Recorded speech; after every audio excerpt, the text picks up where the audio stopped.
What is going on, everybody? It's Jason. I am joined today by comic author of Swat, Justin Koch. Justin, how you doing? Hi, I'm great. Yeah, I had a wonderful day. How you doing? Couldn't be better, man. I woke up to some pretty good day. It was a pretty good day today. So Right, I want to ask you, just to get kind of started, is what made you want to be a writer? I just wrote. I started writing when I was 6. That's it. I don't know. I just always have. There was no moment. It was just always my thing. Yeah, I wrote an alien abduction story in 1986, and I've just been doing it ever since. So, no. Alien abduction story when you were 6? Yeah. Well, I mean, it was the mid 80s. That was a huge unsolved mysteries was a huge thing. That was a huge deal in the late 80s. That and Satanic Panic was the kind of the big two imagination things at that point. So I remember that, the D&D panic of the 80s. Oh my God. Yeah. I got pulled out of class in the late 90s for having a role-playing game book, and I was given a very stern lecture about gang violence. Like, play role-playing game stuff. Yeah. So recently my mom's like, you seem to have a lot of fun playing D&D with your friends. Is the game fun? I'm like, yeah, it's great. You don't remember telling me I wasn't allowed to play when I was 7 years old because it's satanic? I'm like, there's nothing satanic about that game whatsoever. It's I think the genuine fear at the bottom of that is that if you get the idea that all this is imaginary, it's not too much of a leap to go, is fundamentalism imaginary? You know what I mean? Like that's really it. Is they want a monopoly on your imagination. So if you control what people can think, you can control everything they think. Right? So I don't know. But yeah. How did all that turn into you deciding to write a comic book? Is this your first comic book? Well, it's the one that's furthest along. It's actually the second series I wrote. I wrote a lot of novels, and I've written like 9. 2 of them got published in a really pathetic way, that most pathetic way that involves me getting money possible. But I just started writing comics, and it just felt right.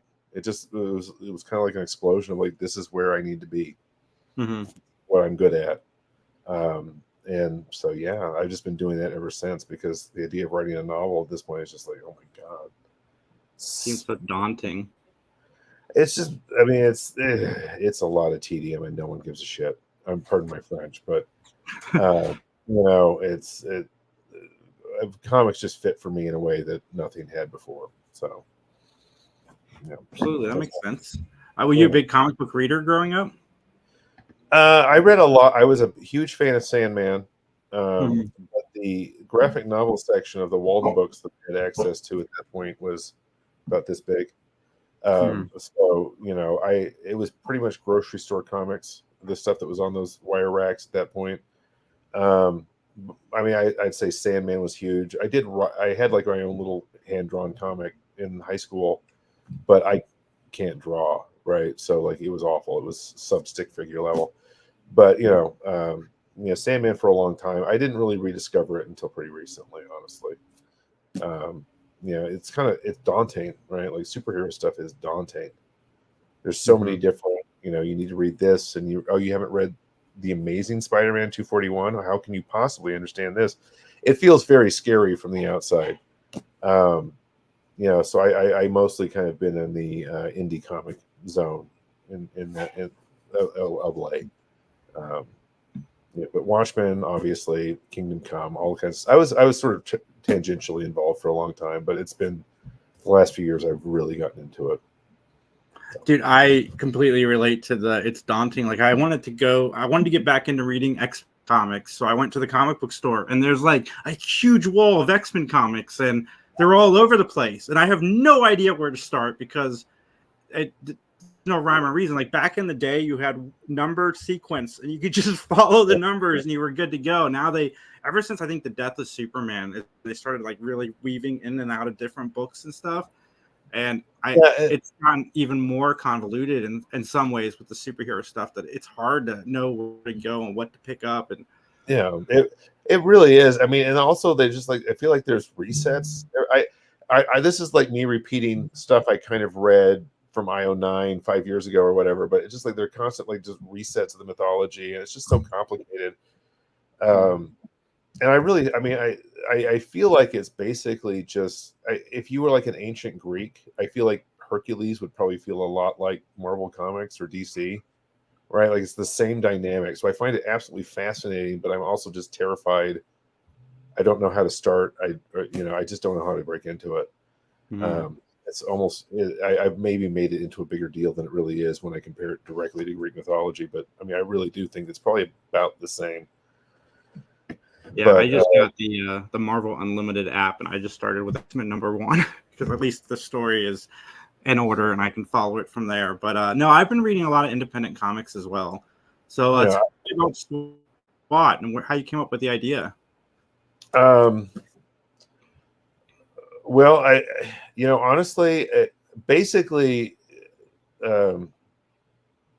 J.K. Rowling, who I should not have to think that hard to remember her name, she's been running her mouth about trans people for a long time, and that somehow was at the start. I don't remember exactly how, but I was kind of annoyed with J.K. Rowling, so I decided to make fun of Harry Potter. Is kind of where it started, and it just went from there. And then she was supposed to play a bigger role at the start, and she just sort of faded out as the story took on a life of its own. But yeah, I mean, and the Harry Potter thing's mostly, it's a parody of a lot of things, but it's also kind of the millennial experience, to some degree. Like I feel like there's a lot of overlap with Swat's a lot about being a millennial and sort of like watching the world kind of go down in flames in your adulthood is what it feels like at this point. And so there's a lot of that. And so that's kind of the opening of SWAT sort of combining Columbine and Harry Potter and just kind of going from there in a pretty insanely psychotic way. So you said you have a bunch of different ideas for comic books. Is this something you're going to be pursuing more down the road? Is more comic book writing? Oh, I mean, that's what I'm going to be doing. If I'm writing at all, it's going to be comic books. It's so much fun to write comics, man. It feels right. It's hard to explain, but it's just like I found my thing that people respond to it the way I want them to respond to it, which never, I mean, occasionally happen with prose, but this is definitely where I'm at for now, for sure.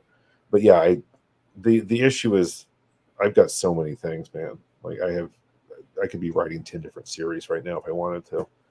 I kind of am. I've got like one issue done of 10 different things. I'm just sort of like poking around for the next thing that takes off, in my head. So, yeah, that's what everybody should do. I've always encouraged people, like, if you have ideas, start doing it. And then, one of those ideas is eventually going to spark something. You're going to want to continue that idea. And that's a good way to go about it. But as somebody who, as you said, you're not artistic, and I relate to that. I'm very good with stick figures as well.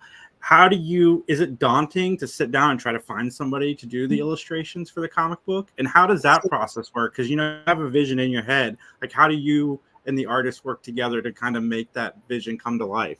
Well, no, I definitely have a vision. I mean, I imagine it pretty clearly. I just can't draw. You know what I mean? There's a huge gap there. But it is daunting. It's hard, man. I mean, I don't. Do you know who Johnny Christmas is? The name sounds familiar, but off the top of my head, he wrote like Swim Team. It's mostly YA stuff.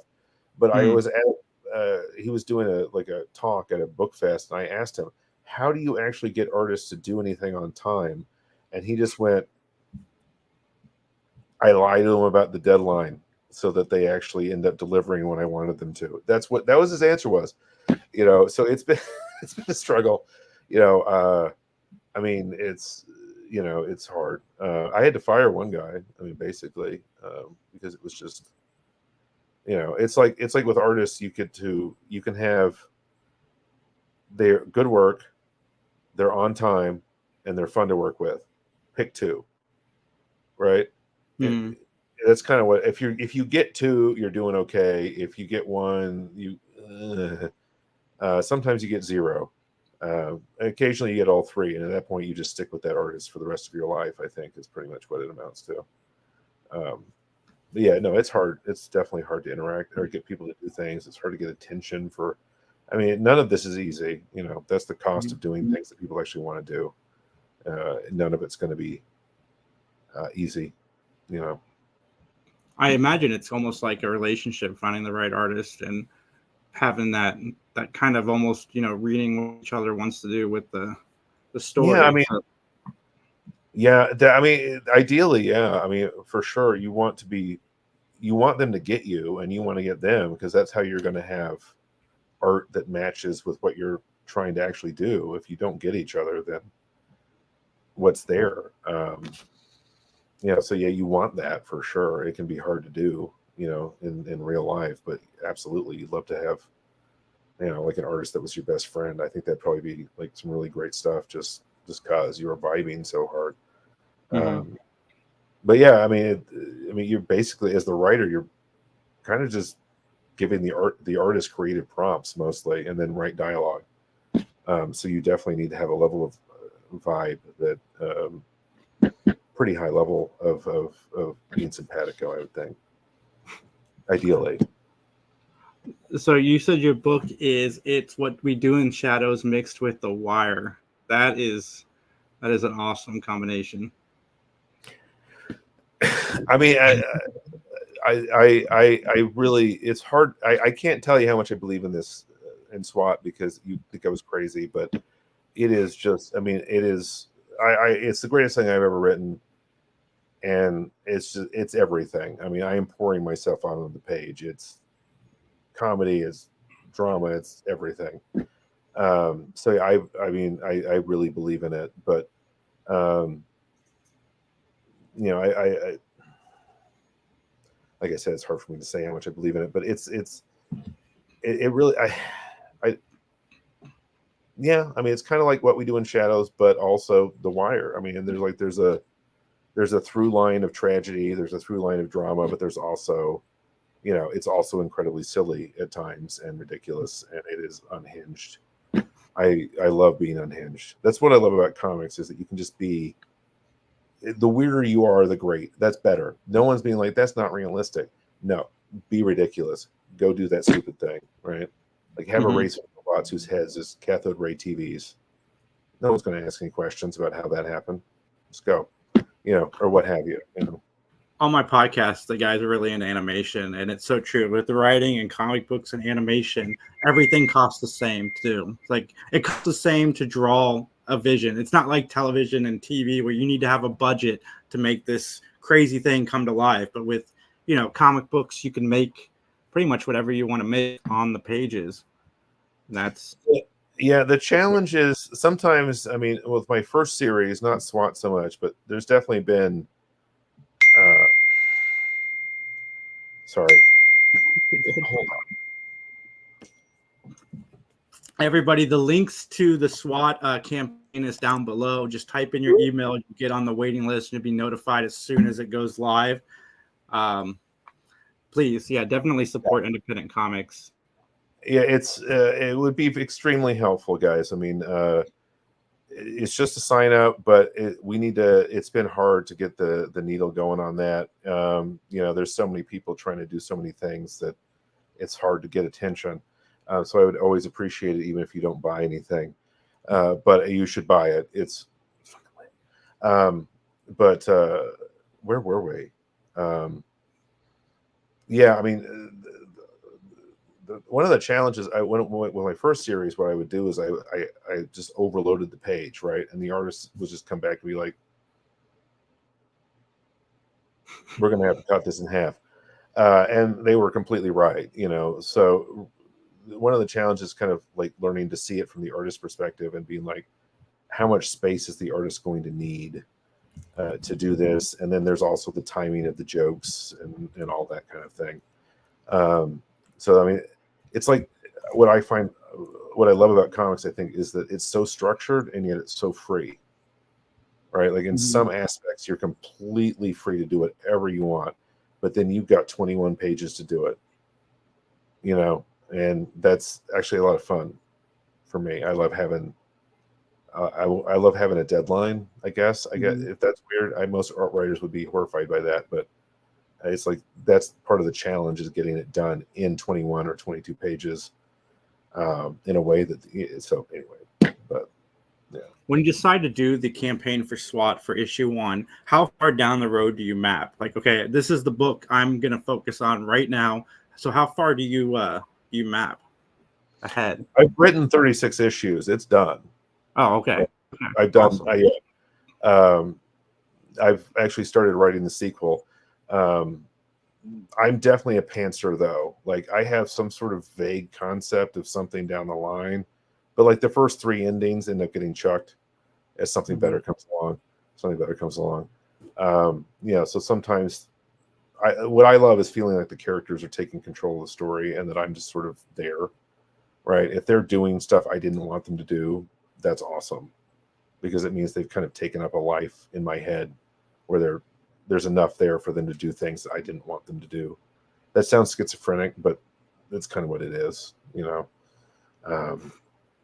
No, a lot of writers say that. Like, sometimes the characters and the story dictate what happens at the end, whether you have a plan or not. Oh yeah, I mean that's to me. If it's not happening, it probably sucks. Like if the things have not taken a life of their own in your head enough that they're sort of taking charge, then I don't know. That's not a great sign for me. That's a time to take a break and figure out what went wrong. Type of time. So everyone has their own method. I'm not saying that you should feel bad if you have your whole plan out. If you're able to execute that way, do it. But I'm definitely much more of a let's see what happens kind of guy. So there's some writers who will write something and they'll put it in a drawer, and then a couple months later they'll go back to it so they can read it with fresh eyes. What is your writing style? Like, how do you go about, I guess, editing or proofreading your projects? Well, basically, I kind of just anxiously fidget edit after I'm done. I tighten up the dialogue. I tighten up the dialogue until there's no tightening left. And I'm writing the new script at the same time and kind of going back. And it's definitely mostly just me taking passes at the dialogue and tightening that up, because for the most part, the artist is just going to do what they're going to do anyway. Like unless there's some sort of structural issue, there's nothing to change on the panels as long as the timing's right. There's not much, I should say. The dialogues, I feel like the dialogue's the only thing the actual reader sees that I did. Everything else is through a filter. So I want the dialogue to be like, just as tight as possible. Also, for comedy purposes, you've got to like have insanely tight dialogue. You don't want to end up with a Ghostbusters 2016 situation where everyone's just ad-libbing crap at each other. That's bad. So, yeah. When you do the dialogue, do you run it by like a friend? Do you like talk it out, see how it kind of sounds being spoken, or? Well, I definitely. My wife has read a lot of it, and so she's kind of been my editor. I feel like I'm the best judge of what's going to be funny or not, honestly. So I just tighten it up to my own set. If I'm happy with it, I'm going to be happy with it. If you don't want to read the inner workings of my brain, don't buy Swat, because this is basically my autobiography in a incredibly weird way. But yeah, it's just the sound of my voice is essentially what's happening. So, I think I have a pretty natural like dialogue style, right? It's definitely, I'm trying to sound like actual humans talking, which is, a little bit of a change from many comics, but not to the point of, it shouldn't be difficult to read. It should just be sort of very pop. Awesome. So where can everybody find you online? Oh geez, I'm gonna have to. I'm on Threads. I'm on Blue Sky. Blue Sky is justincoke.bsky.social, and Threads is I want to say Justin Coke 6161. Okay. Yeah, Justin Coke 6161 on Threads. I'm not on Twitter. I'm not on Facebook. I kind of hate social media. It's been a real struggle because, man, I relate. If I didn't have this podcast, my social media would be cut way back. Because the only reason I really use even my personal page is just to promote this. Yeah. I mean, that's the thing, is I haven't really had anything to promote, and I'm from an era where you wanted to be private on the internet. Like, the whole idea of everyone knowing everything I'm doing is just sort of confusing to me. So I'm not a natural social media person, it's always been a struggle.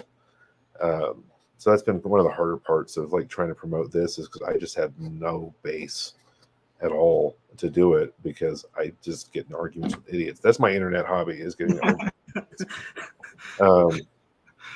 It's just not. I laugh because it's so true. I've gotten in arguments with idiots online too.